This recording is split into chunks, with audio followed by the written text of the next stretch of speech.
এই এপিসোডের শেষ পর্যন্ত দেখলে আপনারা নিজেরাই তাজ্জব হইয়া যাবেন। এখন আমাদের 50টা পারমাণবিক অস্ত্র থাকার কথা ছিল, অ্যাটলিস্ট না থাকুক 5টা তো থাকার কথা ছিল। ওরা যদি আমাকে তাক করে রাখে আমিও তাক করে রাখতাম, বেটা তুই মারলে আমি মেরে দেবো যা। উত্তর কোরিয়ার মতো একটা কান্ট্রি, আমার সাবজেক্টে এইগুলা, আমরা ইউনিভার্সিটিতে এগুলোই পড়েছি। ও একটা কান্ট্রি, কতটুকু কান্ট্রি জানেন? উত্তর কোরিয়া দক্ষিণ কোরিয়া একসময় মারামারি করতো, এই মারামারি লাগিয়ে দিয়েছিল পশ্চিমরা। পরে উত্তর কোরিয়ার প্রেসিডেন্ট ওই বলা থেকে বের হয়ে যায়, বলা থেকে বের হয়ে চায়নার সাথে বন্ডিং শুরু করে, রাশিয়ার সাথে বন্ডিং শুরু করে, করে ওদের সাপোর্টে সে আস্তে আস্তে আস্তে নিউক্লিয়ার ডিভাইসগুলো তৈরি করা শুরু করেছে। করার পরে এখন এই মাত্র বেশি না 20 থেকে 25 বছর, 20 থেকে 25 বছরে ওরা এমন একটা জায়গায় চলে গেছে, খাইতে পারুক না পারুক পারমাণবিক বোমা একদম তাক করে রেখে দিয়েছে। পশ্চিমারা ওখানে নাক গলাতে পারে না, ও নাক গলাতে পারে আমার কাছে এসে আমাকে বলে স্যাংশন দিবে, আমাকে বলে তোমাকে ভিসা নীতি বাতিল করে দিব, আমাকে বলতে পারে, ওকে বলতে পারবে না তো, কারণ ওর কাছে ওইরকম অস্ত্র আছে, দিবে একটা মায়েরা যা বেটা। ওর পার্ল হারবার আছে সামনে জাপানের ওখানে। কারণ এটা এমন একটা বিষয় যে একটা যদি সে মারে আর এও তো একটা মারতে পারবে, একটা বোমা পড়লে পুরো জাতি একদম মুহূর্তের মধ্যে ছাই হয়ে যাবে, ছাই হয়ে যাবে, ছাই। এজন্য এটা যুদ্ধ এত সহজে কেউ যেতে যাবে না। এটা হচ্ছে একটা মনস্তাত্ত্বিক শক্তি যে আমার কাছে আছে, তুই মারলে কিন্তু আমি মারতে পারি, এই মনস্তাত্ত্বিক শক্তিটাই দরকার ছিল, এখন নাই। আর ভাই এগুলো আমাদেরও তো অনেক দোষ, সব কিছু তো আমরা মানুষের উপর চাপাই দিয়ে বসে থাকি। আমরা যখন অ্যানালাইসিস করতে বসি সবাই মনে হয় যে বিজ্ঞ পণ্ডিত, কিন্তু আপনি তো দায়িত্ব নিয়ে সামনে আসছেন না, আপনি তো পড়াশোনা করে উপরে আসছেন না, আপনি তো জ্ঞান অর্জন করে মানুষকে বোঝানোর চেষ্টা করছেন না। আমরা তো আমাদের দায়িত্ব পালন করছি না, করছি কি? আল্লাহ পাক আমাদের সবাইকে বিচক্ষণ হওয়ার তৌফিক দান করেন। কয়টা সায়েন্টিস্ট তৈরি হয়েছে আমাদের, বলেন কয়টা সায়েন্টিস্ট তৈরি হয়েছে আমাদের জাতির মধ্যে? নাস্তিক তো ভুরি ভুরি তৈরি হচ্ছে। কয়টা সায়েন্টিস্ট তৈরি হয়েছে আমাদের ইউনিভার্সিটিগুলোর মধ্যে? কয়জন অর্থনীতিবিদ তৈরি হয়েছে ইউনিভার্সিটিগুলোর মধ্যে? আমিও তো পড়েছি ইউনিভার্সিটি, ছেলে মেয়ে একসাথে বসে গান গল্প করে, চীনা বাদাম খায়, কোনো সময় স্যার আর ছাত্রীর প্রেম হয়ে যায়। আমি বলছি না কিছুই হয় না, পড়াশোনা তো হয়, সিস্টেম তো অনেক সুন্দর, টাকা পয়সাও সরকারি অনেক খাচ্ছেন আপনারা, কিন্তু এখন কথা হচ্ছে গভর্নমেন্টের যে এত টাকা পয়সা খাচ্ছেন, রেজাল্টটা কি দিচ্ছেন? কি জাতি উপহার দিচ্ছেন আপনারা? কোন প্রজন্ম উপহার দিচ্ছেন? এগুলো কি গভর্নমেন্ট টাকা আপনারা কি মনে করেন? এই ট্যাক্সের টাকাকে কি মনে করেন? এগুলো মানুষের আমানত, রক্ত ঘাম করা পয়সা। আপনাকে বেতন দেওয়া হচ্ছে, আপনাকে ফ্ল্যাট দেওয়া হচ্ছে, আপনাকে গাড়ি দেওয়া হচ্ছে, ওগুলোর দিকে তো চোখ দেন না। আমরা একটু এক্স করোলা গাড়িতে চললেই একদম নজরদারির মধ্যে চলে আসি, গাড়ি কোত্থেকে আসলো? আমার গাড়ির দাম তো 6 লাখ টাকা না 7 লাখ টাকা, আপনার গাড়ির দাম তো 50 লাখ টাকা। আর এইগুলো আমাদেরকে মানুষ ভালোবেসে হাতিয়ে দিয়েছে। আপনাকে ভালোবেসে না দিলে আমি কি করতে পারি? আমার কিছু করার আছে? তো মূল জায়গাগুলো তো আমরা দেখি না। সব সমস্যা ইসলামকে নিয়ে চুলকানি নাকি? খালি ইসলামকে নিয়ে চুলকানি হয়? মূল জায়গায় আসেন। আমি বলেছি, চ্যালেঞ্জ করেছি, একটা মাঠের মধ্যে আপনি সমস্ত সেকুলার মহলের টিচারদেরকে একত্রিত করেন, আপনি উদ্যোগ নিয়ে করেন দেখি, করে সবার কোরআন তেলাওয়াত টেস্ট করেন। আমি চ্যালেঞ্জ করতেছি 10% কোরআন তেলাওয়াত ঠিক থাকবে না।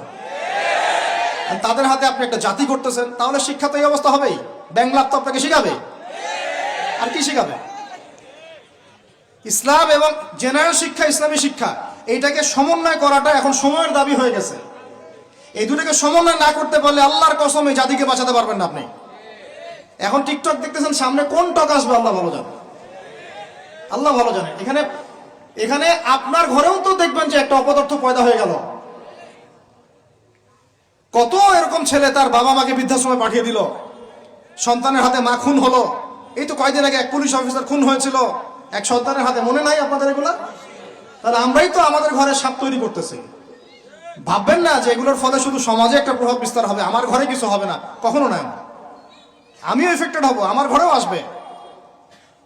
এখন আল্লাহ রাব্বুল আলামিনের কাছে খালি দোয়া করতে পারি আমরা, আল্লাহ পাক যেন আমাদেরকে এমন যোগ্য ব্যক্তি উপহার দেন আল্লাহর পক্ষ থেকে। যেই হোক সে XYZ, হুএভার হি ইজ, আমরা কোনো দলের মানুষ না, কোনো পলিটিক্যাল পারসন না। XYZ যে হোক না কেন, আমরা চাই সৎ, যোগ্য, ইমানদার মানুষ, সৎ, যোগ্য, ইমানদার মানুষ যারা, তাদের এই ক্ষমতাটাকে, এই প্রতিভাটাকে দিনের জন্য কাজে লাগাবে ইনশাআল্লাহ।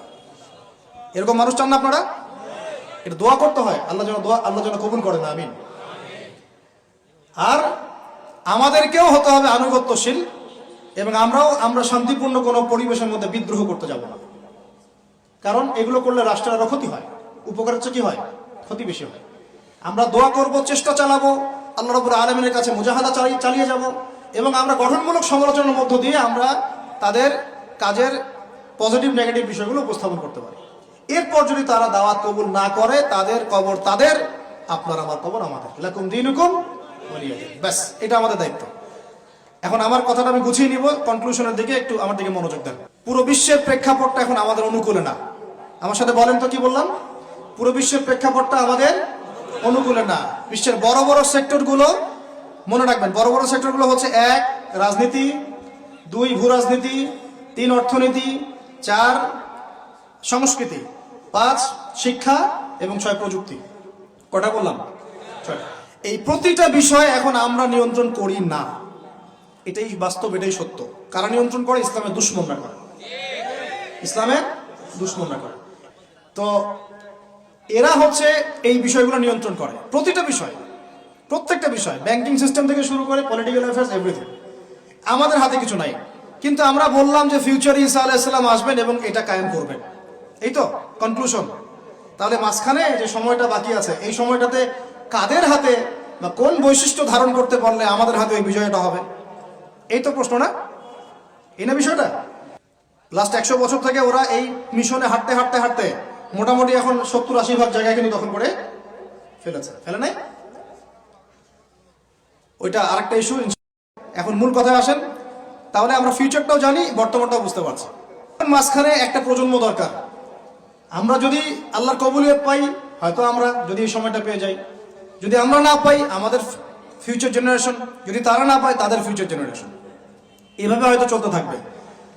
কখন সেই প্রজন্ম আসবে আর কোন বৈশিষ্ট্য তাদের থাকবে, এর আগে আমি জাস্ট আপনাদেরকে 2টা আয়াত শোনাচ্ছি। 1, আল্লাহ পাক বলছেন, ইন তানসুরুল্লাহ ইয়ানসুরকুম, সূরা মুহাম্মাদে আছে, তোমরা যদি আল্লাহকে সাহায্য করো, আল্লাহ তোমাদেরকে সাহায্য করবে।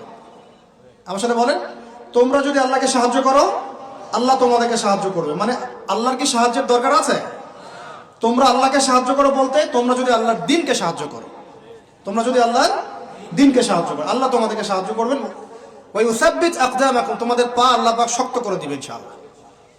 একটা। 2 নাম্বার, ইন্নাল্লাহা লা ইউগাইয়িরু মা বিকওমিন হাত্তা ইউগাইয়িরু মা বিআনফুসিহিম, আল্লাহ পাক কোন কওমের, কোন জাতির অবস্থা ততক্ষণ পর্যন্ত পরিবর্তন করেন না, সংশোধন করেন না, যতক্ষণ তারা নিজেরাই নিজেদের অবস্থা পরিবর্তনের চেষ্টা না করে।